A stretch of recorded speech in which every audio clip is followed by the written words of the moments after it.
Agora você pode fazer parte do clube de membros do Spurgeon TV. Esses são e-books já disponibilizados para os membros do canal. Todos os dias, novos e-books são adicionados junto com outros benefícios que só os membros têm. Sendo um membro, você passa a ajudar no crescimento desse ministério, tanto na quantidade do que podemos publicar, como na qualidade do material. Nosso propósito é, juntos, atingirmos o maior número de pessoas com sola escritura. Seja um membro do Spurgeon TV. Sermão número 1175, pregado na manhã de domingo, 24 de maio de 1874, por Charles Haddon Spurgeon, no Tabernáculo Metropolitano, Newington, Londres, Inglaterra. E apedrejaram Estevão, que invocava e dizia: Senhor Jesus, recebe o meu espírito.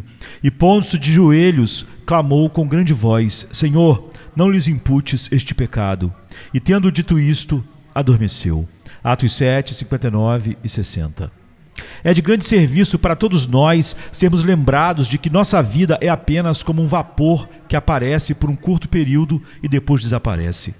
Por esquecermos disso, os mundanos vivem despreocupados e os cristãos andam descuidadamente. A menos que vigiemos a vinda do Senhor, a mundanidade logo corrói nosso espírito como um câncer. Se você possui as riquezas deste mundo, crente, lembre-se de que este não é o seu descanso e não atribua grande valor aos seus confortos. Se por outro lado você vive com dificuldades e está sobrecarregado pela pobreza, não se deixe muito abater por isso, pois essas aflições leves são passageiras e não merecem ser comparadas com a glória que será revelada em nós. Olhe para as coisas como se não fossem nada. Lembre-se de que você faz parte de uma grande procissão que está sempre em movimento. Outros vêm e vão diante de seus próprios olhos. Você os vê e eles desaparecem. E você mesmo está seguindo em frente para outro mundo mais real.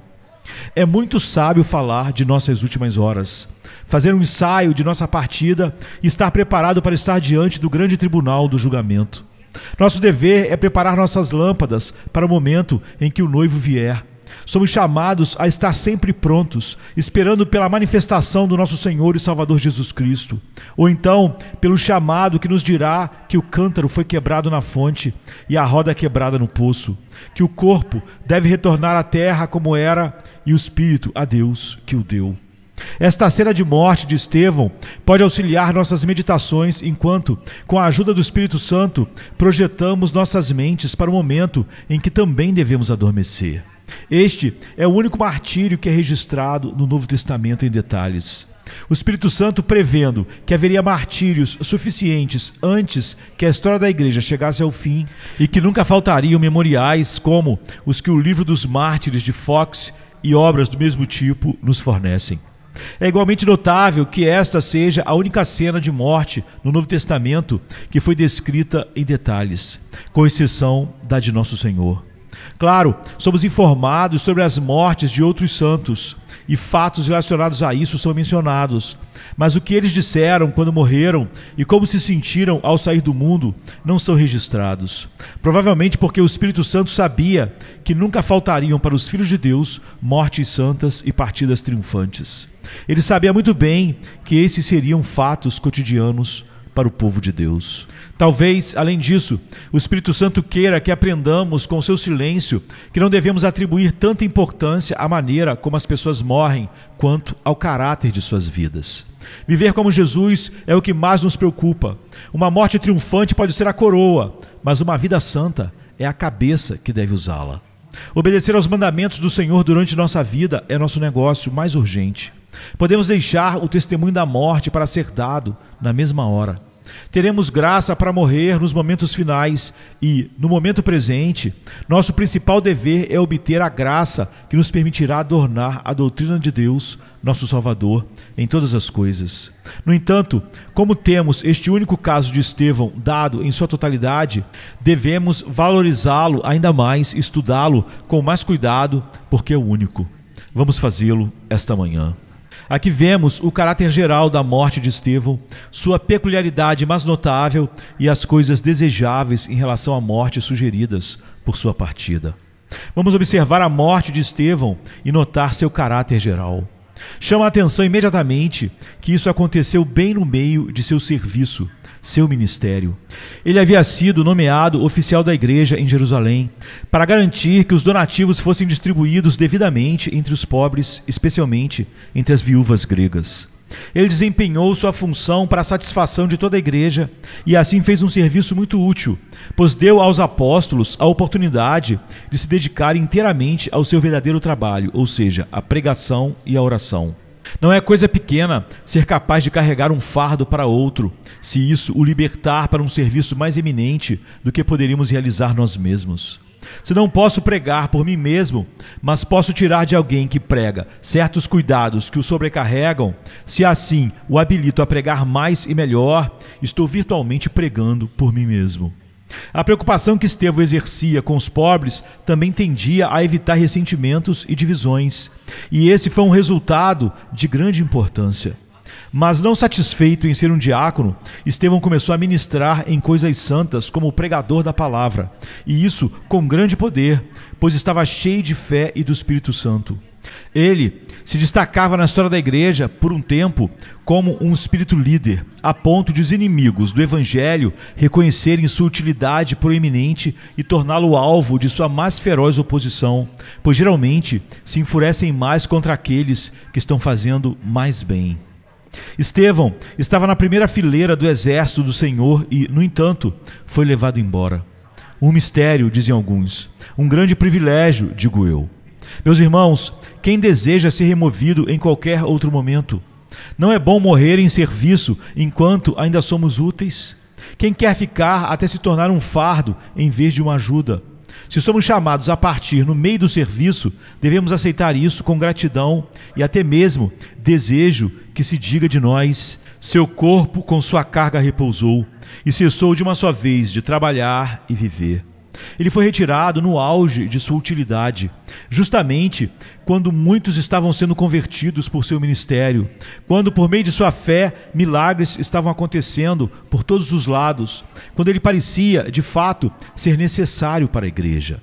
E não é isso bom? Primeiro, que Deus ensine ao seu povo o quanto ele pode fazer por meio de um homem que ele escolhe. E em segundo lugar, que ele lhes mostre que não depende de nenhum homem, mas pode realizar sua obra mesmo sem o mais escolhido trabalhador em sua vinha. Se nossa vida puder ensinar uma lição, e quando essa lição for ensinada, se nossa morte puder ensinar outra, é bom viver e é bom morrer.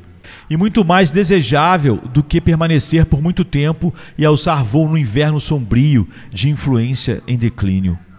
Que eu seja ceifado, se eu puder ousar fazer uma escolha, quando meu ministério for como o trigo no sonho de Faraó, com 7 espigas fartas e boas, e não em um momento em que o vento leste me tenha encolhido até a esterilidade. Se Deus for glorificado pela nossa partida, não é bom? E Ele não pode ser glorificado de maneira mais extraordinária quando nos coloca de lado para mostrar à sua igreja que Ele pode prescindir de seus servos ou pode suscitar outros em seu lugar. Feliz é aquele mensageiro cuja ausência, bem como sua presença, cumpre a vontade de seu mestre. Mas a morte de Estevão foi dolorosa e cercada de muito do que a carne e o sangue temeriam. Ele não morreu cercado por amigos chorosos, mas por inimigos que rangiam os dentes. Nenhum hino sagrado alegrou sua câmara da morte, mas os gritos e clamores de uma multidão enfurecida ecoaram em seus ouvidos. Para ele não havia travesseiro macio, mas as pedras duras e cruéis, golpeando e machucando em uma tempestade de pedras, onde ele se inclinou e repousou para dormir e acordou no seio do seu Senhor. Agora, irmãos, isso é ainda mais reconfortante para nós, porque se ele morreu em perfeita paz, sim, em alegria e triunfo, quanto mais podemos esperar partir em paz, já que não teremos esses sombrios acompanhantes em nossas últimas horas.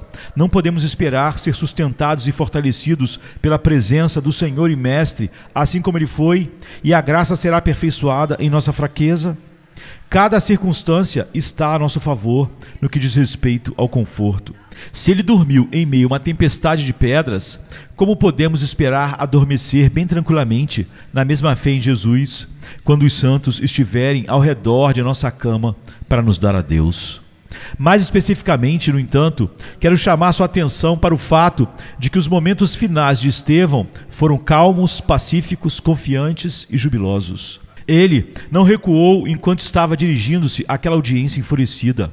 Ele lhes disse a verdade nua e crua, com a mesma deliberada tranquilidade, como se estivesse lhes oferecendo um discurso agradável. Quando eles ficaram zangados, ele não teve medo. Seus lábios não tremeram. Ele não retirou nem suavizou uma única expressão, mas os feriu no coração com ainda mais fidelidade.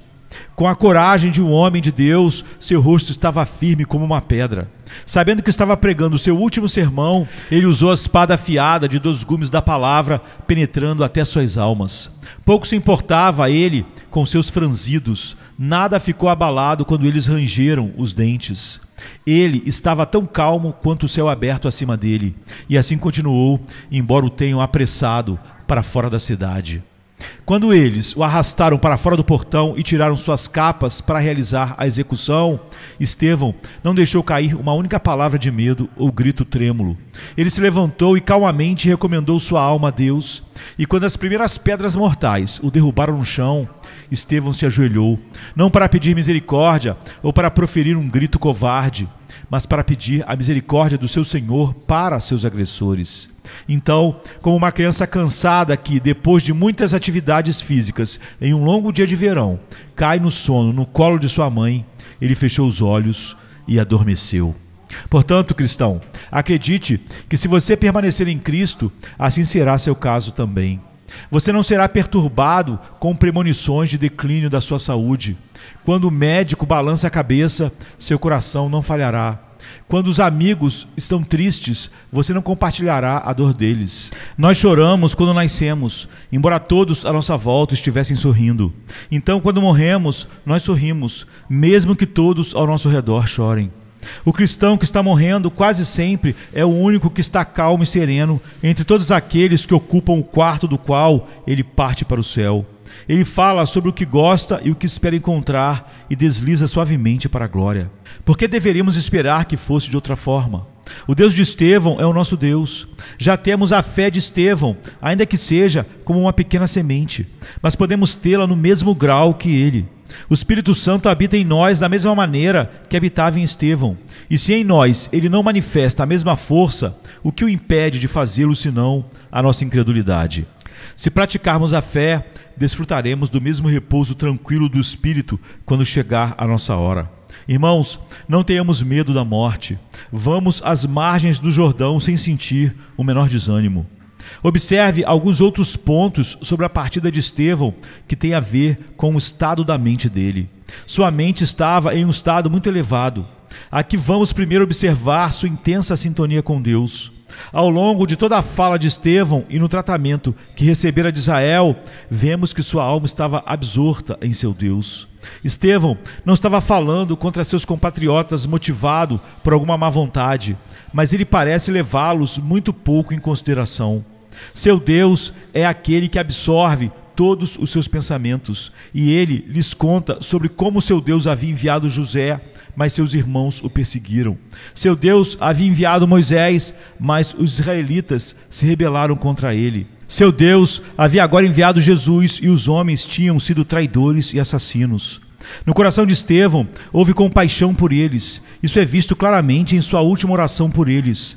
Mas seu sentimento principal é de intensa sintonia para com Deus em todas as rebeliões que ele teve de suportar da parte dos ímpios. Certamente, esta é a mentalidade dos santos no céu. Ao ler o discurso de Estevão, vejo que ele viu os pecadores impenitentes do ponto de vista dos santos no céu, que compartilham tão plenamente da mente de Deus e da justiça de seu governo, que a condenação final dos rebeldes obstinados não lhes causa dor. O triunfo do bem sobre o mal deliberado, da santidade sobre o pecado mais vil e desenfreado, da justiça sobre a ingratidão que despreza o amor redentor, limpará a alma de todas as emoções que não seja o regozijo em cada ação do Altíssimo, porque é e deve ser correto. Eu sei o quão facilmente esta afirmação pode ser facilmente mal interpretada, mas é verdade, e assim há de ser. Notemos também como a mente de Estevão estava fixada apenas no que é puramente espiritual. Todo o ritualismo foi descartado para ele. Ouso dizer que houve um tempo em que Estevão sentia grande reverência pelo templo. Os primeiros cristãos judeus mantinham certa reverência pelo templo, pois por muito tempo o haviam considerado a habitação de Deus. Mas agora Estevão diz: entretanto, não habita o Altíssimo em casas feitas por mãos humanas. Como diz o profeta: o céu é o meu trono e a terra o estrado dos meus pés. Que casa me edificareis, diz o Senhor? Ou qual é o lugar do meu repouso? Atos 7, 48, 49. É digno de nota como os santos, quando estão perto de morrer, dão pouquíssima importância ao que os outros consideram de grande relevância. O que significam os rituais para um homem moribundo? Um homem que tem os olhos abertos, voltados para o futuro e prestes a encontrar seu Deus. Os sacramentos são estruturas muito fracas na hora da morte. E onde está o clericalismo? As vigias se rompem sob o peso de uma consciência oprimida e as tremendas realidades da morte e do julgamento. As formas peculiares de adoração que alguém em tempos de saúde defendia e os detalhes aos quais antes atribuía grande importância, agora parecem pequenos em comparação com os grandes temas espirituais e essenciais, quando a alma se aproxima da presença do Eterno. O santo, na hora da morte, torna-se mais espiritual, pois está se aproximando da terra dos espíritos e daquela cidade da qual João disse: nela não vi santuário. Apocalipse 21, 22. Irmãos, é muito bom crescer na espiritualidade até que a casca das formas seja quebrada e descartada, porque as cerimônias exteriores, complexas ou simples, são para o ser humano o que a casca do ovo é para o pássaro. E quando a alma desperta para as formas superiores de vida, rompemos e quebramos essa casca e deixamos nossas antigas amarras. Estevão abandonou aquelas reverências supersticiosas que ainda contaminam muitos cristãos e adorou a Deus, que é espírito e em verdade. O mais claro de tudo é que Estevão superou todo o medo dos homens. Eles sorriem ironicamente para ele e gritam com ele, mas o que isso importa para Estevão? Ele está prestes a receber a morte reservada para um blasfemador fora da cidade pelas mãos de homens cruéis, mas isso não o assusta. Seu rosto brilha com uma alegria indescritível. Ele não se parece com um homem que é arrastado para sua execução, mas com alguém que está a caminho de seu casamento. Ele parece um anjo imortal ao invés de um homem condenado à morte. Ó, meus irmãos, assim será com todos os fiéis. Hoje temos medo dos homens que são como vermes. Hoje estamos tão fracos que nos deixamos abalar pela opinião dos nossos semelhantes e ouvimos vozes amáveis que nos aconselham a falar baixo sobre certos assuntos, para não ofendermos este ou aquele. Mas quanto mais nos sentimos prontos para ir ao céu, mais desprezamos toda a moderação e sentimos que, pela verdade, por Deus, por Cristo, devemos falar abertamente, mesmo se morrermos. Pois quem somos nós para temer o homem mortal e filhos de homens que são como vermes? É uma grande bênção quando isso se torna cada dia mais a nossa condição. Ao mesmo tempo, Estevão estava livre de todas as preocupações.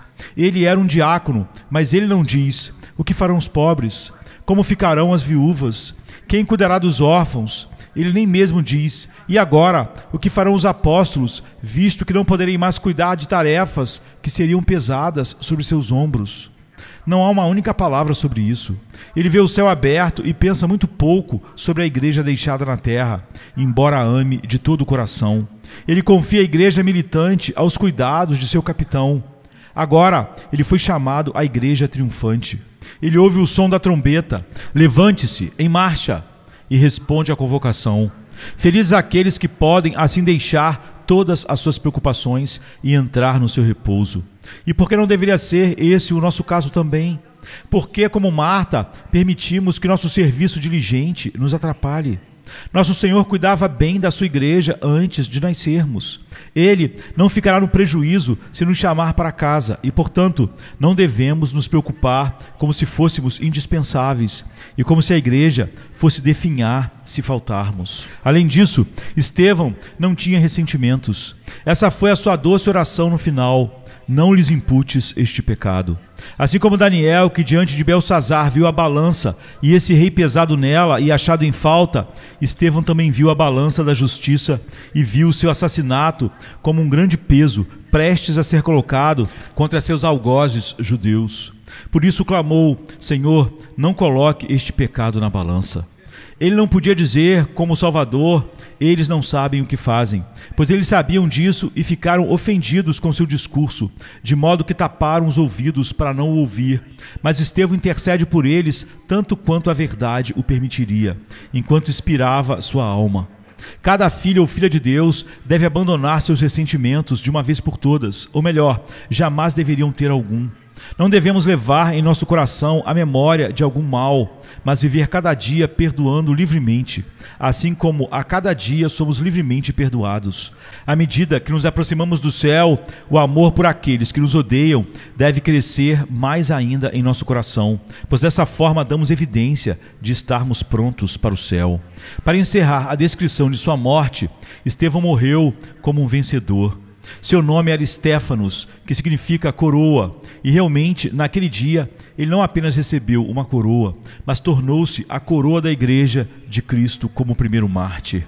Era ele o conquistador e não os seus inimigos. Eles apedrejaram seu corpo, mas sua alma os venceu. Eles não tinham o poder de comovê-lo. Seu olhar imóvel desafiava a fúria de seus inimigos. Estevão foi para casa para encontrar seu Deus e ouvi-lo dizer: muito bem, servo bom e fiel. Mateus 25, 21. E seus inimigos não podiam privá-lo de nada em seu caminho para lá. Ele foi mais do que um vencedor por meio daquele que o amava. Estas são algumas das características da partida de Estevão, e eu creio que na proporção que nos cabe, elas serão as nossas também. Essa é a fé que vence o temor do homem, seja qual for a situação. Que Deus nos conceda esta bênção, e a Ele daremos toda a glória. E apedrejaram Estevão, que invocava e dizia: Senhor Jesus, recebe o meu espírito. E pondo-se de joelhos, clamou com grande voz: Senhor, não lhes imputes este pecado. E tendo dito isto, adormeceu. Atos 7, 59 e 60. Chama a sua atenção para um ponto muito interessante neste texto: a particularidade mais notável da morte de Estevão. Foi notável por este único ponto, que estava cheia de Jesus. E cheia de Jesus de 4 maneiras. Jesus foi visto, invocado, confiado e imitado.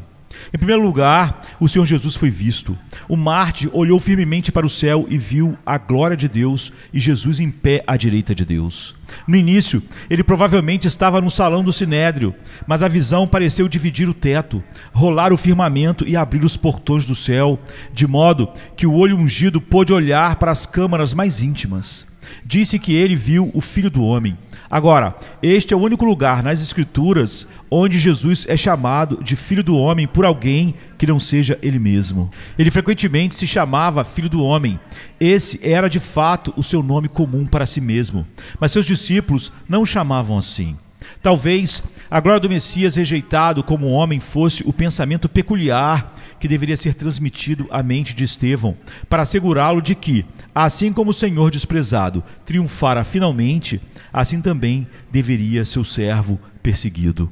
Em todos os momentos, é uma visão alegre ver o homem representativo exaltado ao trono de Deus, mas foi peculiarmente adequado para esta ocasião, pois o próprio Senhor havia advertido seus inimigos. Doravante vereis o Filho do Homem sentado à direita do poder. Ele tinha proferido essas palavras aos mesmos homens que agora ouviam Estevão testemunhar que era assim. Estevão viu seu Senhor em pé. Agora, nosso Senhor geralmente é descrito como sentado, mas foi como se o Senhor compassivo tivesse se levantado para se aproximar do seu servo sofredor, ansioso tanto para sustentá-lo quanto para recebê-lo quando o conflito terminasse. Jesus se levantou do trono para olhar para si mesmo sofrendo novamente na pessoa de um de seus membros amados. O lugar ocupado pelo Senhor era à direita de Deus. Estevão viu distintamente o esplendor inefável da glória eterna que nem o olho humano pôde ver até ser fortalecido por graça superior. E no meio dessa glória, ele viu o Filho do Homem no lugar do amor, poder e honra, adorado e reverenciado. Agora, quando chegarmos à hora de morrer, queridos amigos, talvez não esperemos com esses olhos ver o que Estevão viu, mas a fé tem um grande poder de realização. O fato de que Jesus está entronizado é sempre o mesmo, e desde que tenhamos certeza de que Ele está à direita de Deus, pouco importa se o vemos com nossos olhos naturais, pois a fé é a substância das coisas esperadas e a evidência das coisas não vistas. Irmãos, se a sua fé for forte quando chegarem a hora de morrer, como sem dúvida será, você terá uma visão e um senso de Jesus em sua humanidade à direita de Deus. E isso eliminará eficazmente todo o medo da morte, pois você sentirá, se o homem Cristo está lá, eu, que já sou representado por Ele, também estarei lá. Eu ressuscitarei dos mortos, eu me sentarei à direita do Pai, sua eterna força e divindade me levarão para onde Ele está, pois Ele disse, eu quero que eles também, a quem tu me deste, estejam comigo onde estou. No entanto, vou me aventurar mais. Estou convencido, a partir de minha própria observação, que não apenas a poucos, mas a muitos santos moribundos é dado algo mais do que as realizações da fé. Muito mais frequentemente do que supomos. Vislumbres sobrenaturais do esplendor divino são concedidos aos santos na hora de sua partida. Ouvi pessoas comparativamente não instruídas e certamente não imaginativas falar do que viram em sua última hora, de tal maneira que tenho certeza de que nunca tiraram as expressões de livros, mas devem ter visto o que descreveram. Havia uma frescura em suas descrições que me convenceu de que eles realmente viram o que me asseguraram ter visto. E além disso, a alegria que resultou disso, a aceitação da vontade divina, a paciência com que suportaram o sofrimento, foram longe para provar que não estavam sob a influência de uma imaginação vã, mas foram realmente capacitados a olhar para dentro do véu. A carne em sua fraqueza se torna, se posso dizer assim, um meio rarefeito. As névoas são dissipadas, o véu obscuro se torna mais fino, a doença faz fendas nele, e através dos lugares finos e das fendas brilha a glória celestial. Ó, quão pouco um homem temerá a morte, ou se importará com a dor, se esperar expirar sua alma em um pisga melhor do que Moisés jamais subiu. Bem cantamos agora mesmo, tenho certeza de que cantei de todo o coração. Ó, se o meu Senhor viesse e me encontrasse, minha alma abriria suas asas com anseio, voaria destemida e sem receio pelo portão de ferro da morte. Não sentiria terror algum enquanto ela atravessasse. Ora, a morte exemplar de Estevão, que as Escrituras nos apresentam como um modelo da morte de cada cristão, tem isto como distintivo, que Cristo pode ser visto, e assim será o caráter da nossa partida, se pela fé somos um com Cristo. Portanto, não tenhamos medo. Em seguida, observe que Jesus foi invocado, pois esse é o significado do texto. E apedrejavam Estevão, que invocava e dizia, Senhor Jesus, recebe o meu espírito. Atos 7, 59. Os crentes moribundos não se preocupam com perguntas sobre a divindade de Cristo. Caros amigos, talvez haja quem possa viver com doutrinas unitaristas, mas essas doutrinas são inúteis na hora da morte, pelo menos para nós. Nesses momentos, precisamos de um Salvador divino e onipotente. Queremos que aquele que é, sobre todos, Deus bendito para todo sempre, Romanos 9,5, venha em nosso auxílio em tal momento solene. Assim Estevão invocou o Senhor Jesus e o adorou. Não se menciona nenhum outro intercessor. Ó Estevão, mártir de Cristo, por que você não clamou dizendo, Ave Maria, Virgem Santa, vem em meu auxílio? Por que você não orou a São Miguel e todos os seus anjos? Oh não! A abominação do culto aos santos e aos anjos ainda não havia sido inventada naquela época. E se tivesse sido, ele o teria rejeitado como um instrumento enganoso do inferno. Há apenas um só mediador entre Deus e os homens, Cristo Jesus, homem. 1 Timóteo 2,5. Estevão invocou a Cristo e a ninguém mais. Nem o ouvimos dizer sequer uma só palavra sobre as suas boas obras, suas esmolas, sermões e milagres. Não, Estevão invocou o Senhor Jesus e confiou totalmente nele. Ó irmãos, é bom viver e morrer descansando plenamente em Jesus. Se esta noite você se deitar e silenciosamente pensar sobre sua partida e se perguntar se você está pronto para morrer, você não estará em paz até que seu coração esteja ao pé da cruz, olhando para cima e vendo o fluir do precioso sangue do Salvador e acreditando humildemente que ele reconciliou você com Deus. Não há uma forma de viver retamente, nem de morrer em paz, exceto quando se invoca a Cristo. O que mais Estevão fez? Ele acreditava em Jesus e confiava apenas nele, pois o encontramos dizendo: Senhor Jesus, recebe o meu espírito. Ele sentiu que o seu espírito estava prestes a deixar o corpo e voar para o mundo desconhecido. Talvez ele tenha sentido um arrepio de admiração natural diante do grande mistério, como aquele que sentimos quando pensamos em nos despir da indumentária familiar que é o nosso corpo. Mas ele colocou seu espírito nu nas mãos de Jesus e seu medo e preocupações acabaram. Perceba que Estevão já superou o medo. Agora, ele não ora mais por si mesmo, mas intercede por seus inimigos. Então ele fecha os olhos e adormece. Esta é a simples e sublime arte de morrer. Mais uma vez, pegamos nossa alma culpada e a colocamos na estimada mão traspassada daquele que é capaz de guardá-la. E então nos sentimos seguros de que tudo está bem. O trabalho do dia acabou, as portas estão trancadas, o vigia patrulha as ruas. Venha, vamos dormir. Quando Jesus é visto, invocado e crido, é doce morrer. Mais uma vez, observemos que em Estevão vemos Jesus imitado. A morte de Estevão é uma reprodução da morte de Jesus. Vamos esperar que a nossa seja assim também. De fato, o foi, mesmo nos pequenos detalhes. Jesus morreu fora dos portões da cidade, e Estevão também. Jesus morreu orando, e Estevão também. Jesus morreu dizendo: Pai, em tuas mãos entrego o meu espírito. Lucas 23, 46. Estevão não pôde se aproximar de Deus diretamente, mas ele se aproxima de Deus por meio do mediador e exclama: Senhor Jesus, recebe o meu espírito. Atos 7, 59. Cristo morreu orando por seus assassinos, e Estevão também. Senhor, não lhes imputes este pecado. Verso 60.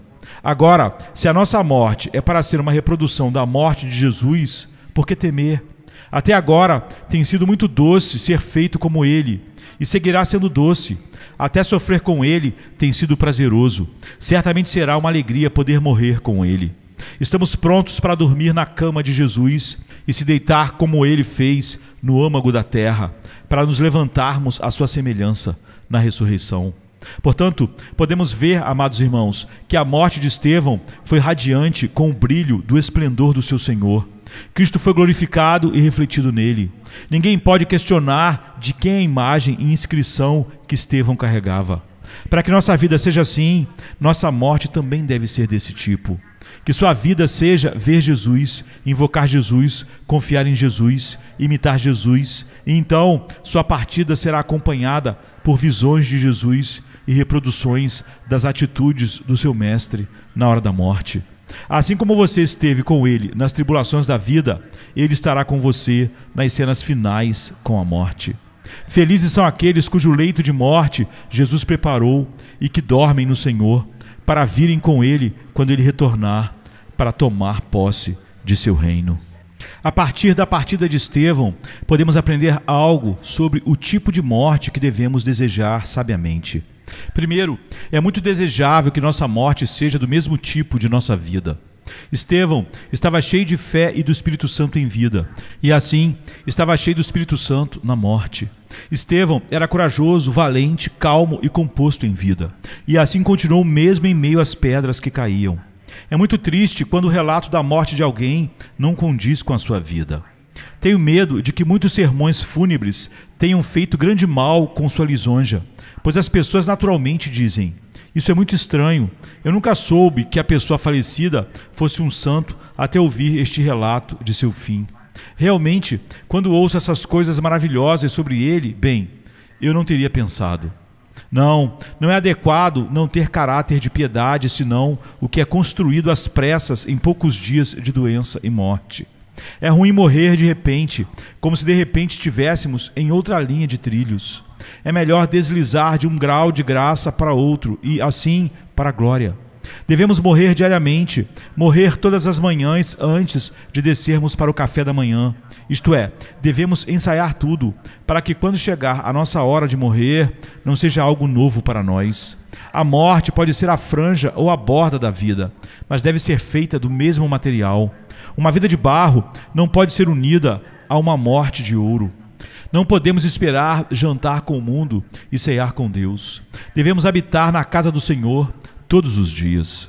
Além disso, é altamente desejável que a morte seja a perfeição de toda a nossa carreira, a colocação da pedra fundamental sobre o edifício, de modo que, quando nada mais for necessário para completar as obras do homem, ele adormeça.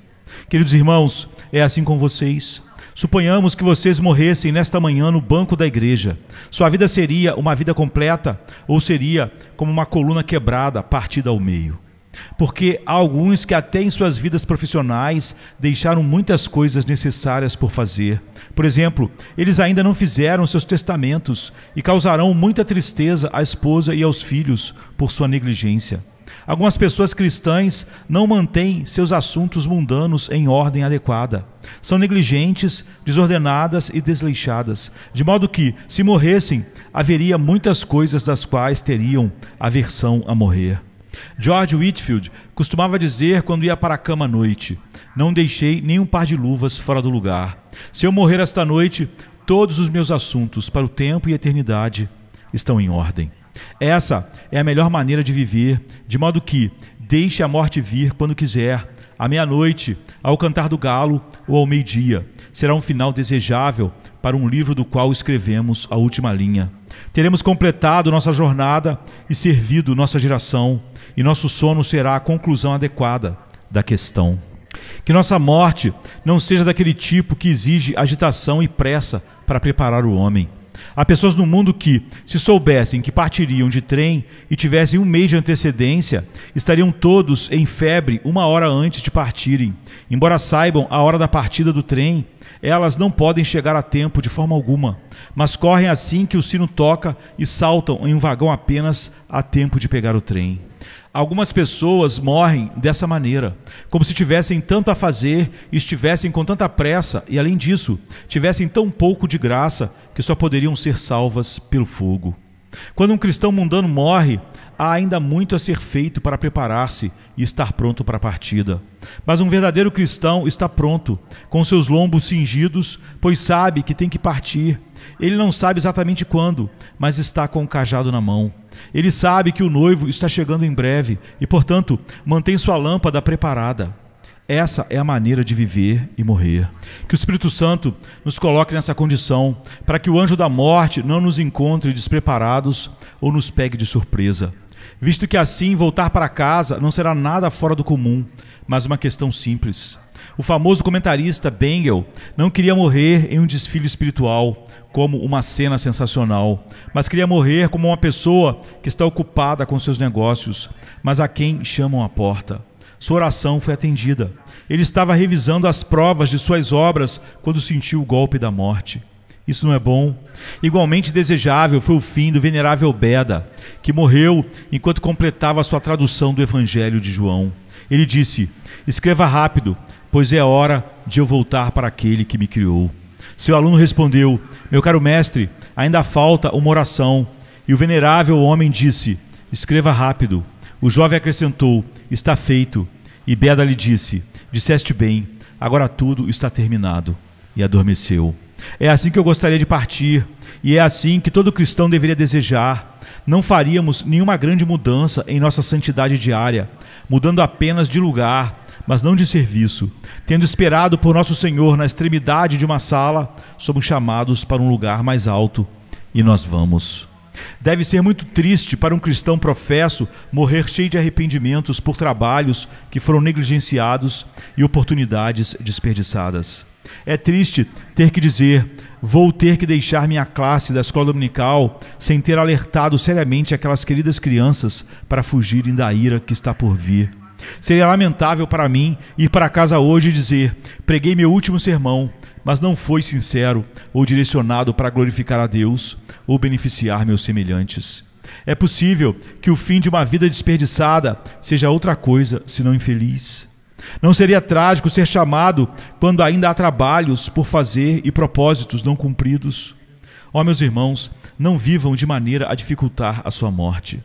Também deve ser muito triste se alguém é levado contra a sua vontade, arrancado da árvore como uma fruta que não está madura.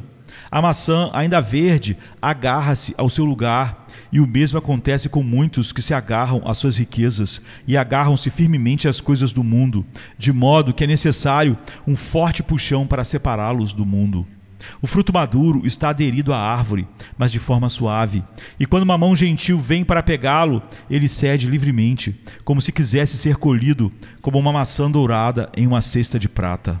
Que Deus o faça desapegado do mundo e que você não se agarre tão fortemente às coisas terrenas, para que sua morte não seja violenta e sua partida um terror. Irmãos, não queremos morrer se não sabemos para onde iremos depois da morte, mas morreremos dessa forma se é assim que vivemos. Se você não tem certeza da sua salvação, está esperando que ela chegue até você em seu leito de morte. Caro amigo, quando a dor aumenta e o cérebro fica cansado, muito provavelmente você ficará deprimido e, portanto, precisará de uma fé forte para seu próprio conforto. Você gostaria que seus amigos saíssem depois de visitar seu leito de morte, dizendo: espero que ele esteja salvo, mas tenho minhas dúvidas sobre sua condição? Sua maneira de viver pode evitar isso. Ao falar com o piedoso Sr. Whitefield, alguém comentou: eu gostaria de ouvir o testemunho de suas últimas palavras. O santo Sr. Whitefield respondeu: não, provavelmente não vou dar um testemunho nelas. Por que não? Perguntou o outro. Porque já estou dando testemunho todos os dias que vivo, e já não haverá mais necessidade de testemunho quando eu morrer. Esse apóstolo angelical pregou até a última tarde de sua vida. Então ele subiu as escadas, deitou-se e morreu. Não havia necessidade de ninguém perguntar qual foi a última coisa que ele disse quando morreu. Oh não, todos sabiam o que ele havia dito enquanto estava vivo, e isso era muito melhor. Que seu testemunho de vida seja tal que, quer você fale ou não, nos últimos momentos, não haja dúvidas sobre quem você era e a quem você serviu. Em conclusão, gostaríamos de morrer de tal forma que até mesmo nossa morte fosse útil. Estou convencido de que a morte de Estevão teve muito a ver com a conversão de Saulo. Você notou que existe uma influência óbvia de Estevão sobre Paulo? Agostinho disse: se Estevão nunca tivesse orado, Saulo nunca teria pregado. Não estou dizendo que a morte de Estevão foi o que converteu Saulo, longe disso. Essa mudança foi obra da intervenção divina quando Saulo estava a caminho de Damasco. Mas o que ele viu no martírio de Estevão preparou o solo do coração dele para receber a boa semente. Parece-me que, mais tarde, Saulo está sempre citando o sermão de Estevão em seus textos. Leia esse sermão em casa e veja se não é assim. Estevão falou sobre a aliança da circuncisão, e esse foi um dos temas favoritos de Paulo. Quando Paulo estava em Atenas, na colina de Marte, e se dirigiu aos Areopagitas, disse-lhes: o Deus que fez o mundo e tudo o que nele existe não habita em santuários feitos por mãos humanas. Atos 17, 24. Palavras quase idênticas às que Estevão havia citado. E certamente a memória de Estevão perante o Sinédrio deve ter invadido a mente do apóstolo naquela época. E há mais uma passagem, e é verdade que talvez eu esteja levando o paralelismo longe demais. Quando Estevão usou a expressão vós que recebestes a lei por ministério de anjos, Atos 7:53, esta é uma ideia característica de Paulo. Logo, este apóstolo é filho de Estevão. A morte de Estevão é a semente da qual Paulo brota. Que privilégio é morrer de tal forma que uma fênix possa renascer de nossas cinzas. Se tivermos sido úteis ao melhor de nossa moderada habilidade, podemos na morte inspirar obreiros maiores que nós. Nossa centelha, ao expirar, pode acender a luz divina em alguns faróis luminosos, que através dos mares espalhará os raios de luz do Evangelho. E por que não? Deus conceda que possamos na vida e na morte servi-lo bem. Eu gostaria que mesmo em nossas cinzas pudéssemos dar testemunho da vida que vivemos, que estando mortos ainda possamos pregar. Foi um pensamento feliz de um pastor piedoso e sincero que pediu que quando estivesse morto fosse colocado o seu caixão onde toda a sua congregação pudesse vê-lo e que em seu peito fosse colocada uma carta com esta exortação: lembrem-se das palavras que lhes falei enquanto ainda estava presente com vocês. Sim, continuaremos a falar de Jesus e a ganhar almas na vida e na morte, se Deus nos ajudar. Amados crentes, amem as almas dos homens e orem a Deus para salvá-las. Quanto a vocês que não estão salvos, imploro que pensem na condição em que estarão quando chegarem a hora da morte. Ou, se uma consciência endurecida os fizer morrer em paz, pensem no que farão no julgamento, quando essa consciência se tornará sensível. O que farão quando os lábios do querido Redentor disserem: apartai-vos de mim, malditos, para o fogo eterno. Como dizem os versos, pecadores, busquem a sua graça, cuja ira vocês não podem suportar. Olhem para o rosto do Salvador moribundo e encontrem salvação ali. Venha, se cansado estás, e eu descanso darei.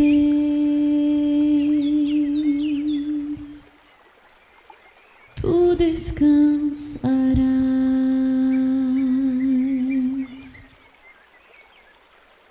Venha a mim se não tens paz, e eu darei paz sem fim. Terás paz sem fim.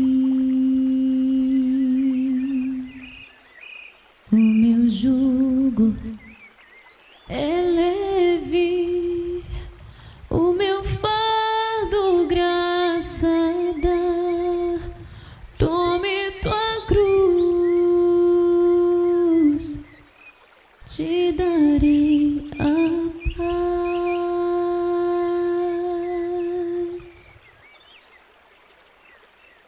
Venha o aflito e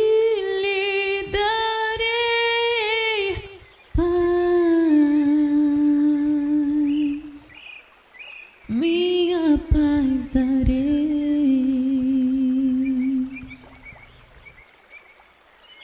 Venha a mim na dor sem fim, e eu darei paz.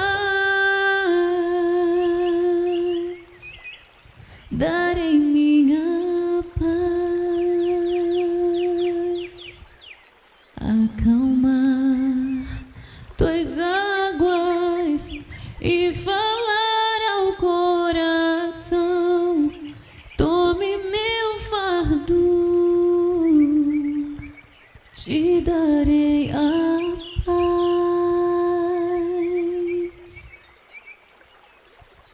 Venha a mim.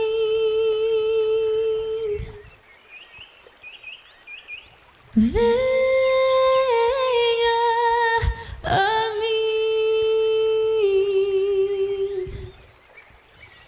Venha a mim. A minha graça te chama.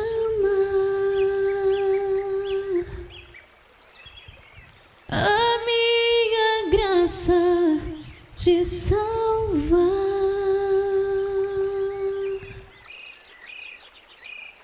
Venha a mim se triste estás, minha alegria terás, alegria e paz.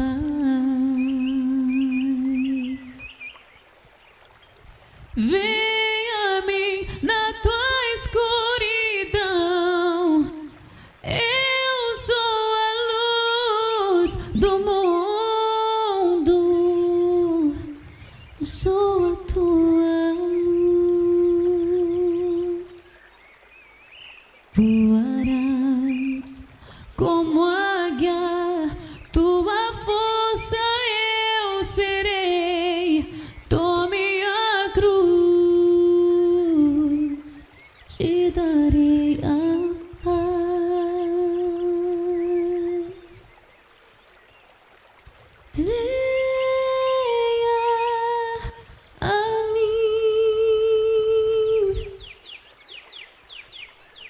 ver.